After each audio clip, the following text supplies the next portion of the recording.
Baik, bismillahirrahmanirrahim. Assalamualaikum warahmatullahi wabarakatuh.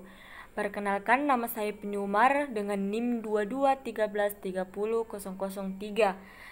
Prodi Penyuluh Pertanian dari Universitas Muhammadiyah Palopo. Di sini saya akan menjelaskan tentang mengenal jenis-jenis organisme pengganggu tanaman atau OPT pada tanaman semangka, labu kuning, dan bayam hijau pada mata kuliah Agroteknologi dengan dosen pengampu Ibu Siti Aisyah Lamane SP MSI. Di sini saya akan menjelaskan dan mengenalkan jenis-jenis organisme pengganggu tanaman atau OPT pada tanaman semangka, labu kuning, dan bayam hijau. Yang pertama ada tanaman semangka atau Citrullus lanatus. Berikut ini adalah OPT yang sering menyerang tanaman semangka. Yang pertama ada kutu daun atau Apis gossypii, di mana kutu daun adalah spesies serangga kecil pemakan getah tanaman. Kutu daun hidup secara berkelompok, berwarna hitam, coklat, atau hijau. Kutu daun berukuran kecil dan panjangnya antara 1 ml sampai 2 ml. Kutu daun ini sering menyerang dengan cara menghisap cairan tanaman, terutama pada daun semangka muda. Daun yang terserang akan mengalami klorosis, berwarna hijau, daun memudar, menggulung, menggeriting, dan akhirnya tanaman semangka menjadi kerdil. Untuk pengendalian serangan tersebut dilakukan penyemprotan insektisida berbahan aktif thiamethoxam, abamectin, cypermethrin, imidacloprid, acetamiprid, chlorfenapir, atau lambda-cyhalothrin.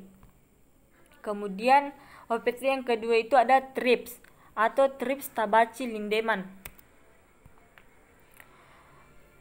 Thrips menyerang daun muda dan tunas baru hingga keriting, dan juga menyebabkan buahnya tidak normal.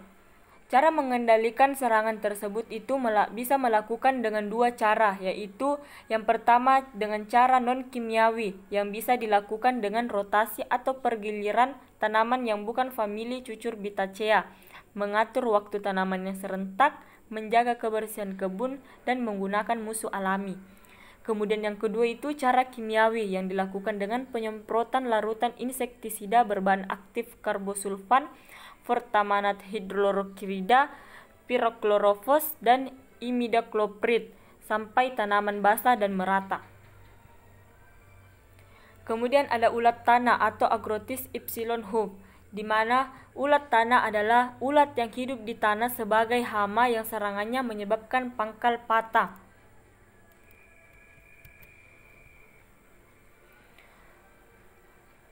Gejala serangannya yaitu hama ini menyerang tanaman umur 1-3 minggu dengan cara menyerang dan memotong pangkal batang pada waktu malam hari.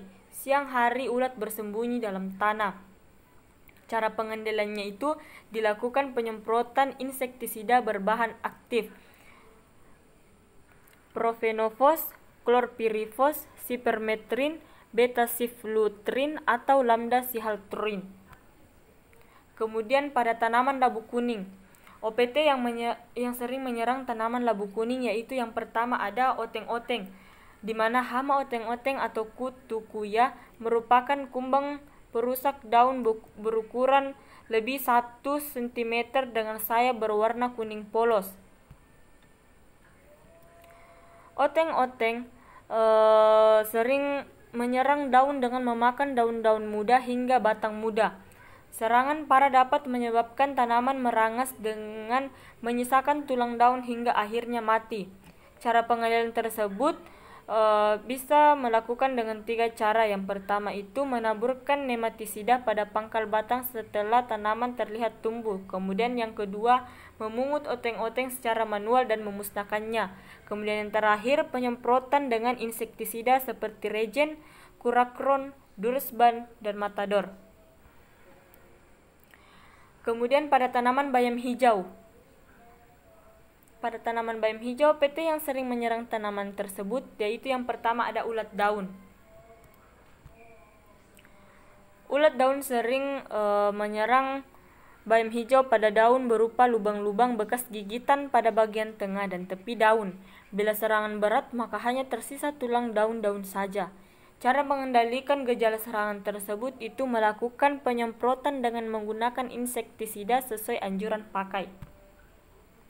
Kemudian ada belalang, di mana belalang adalah serangga herbivora dari subordo Caelifera dalam ordo Orthoptera. Serangga ini memiliki antena yang hampir selalu lebih pendek dari tubuhnya dan juga memiliki ovipositor pendek. Belalang sering menyerang pada daun yang masih muda, terlihat bekas gigitan di bagian tepi daun dan serangannya hampir menyerupai serangan ulat daun. Cara pengendaliannya itu dengan cara menggoyangkan daun bayam ke kiri dan ke kanan dengan ujung sapu lidi agar belalang berterbangan. Kemudian yang terakhir itu ada bekicot atau siput. Bekicot atau siput sering menyerang dengan memakan benih di persemaian sehingga tanaman tidak tumbuh. Pada daun, batang, dan akar bayam terlihat bekas gigitan berupa lubang-lubang. Hal ini akan menurunkan kualitas hasil panen. Cara mengendalikan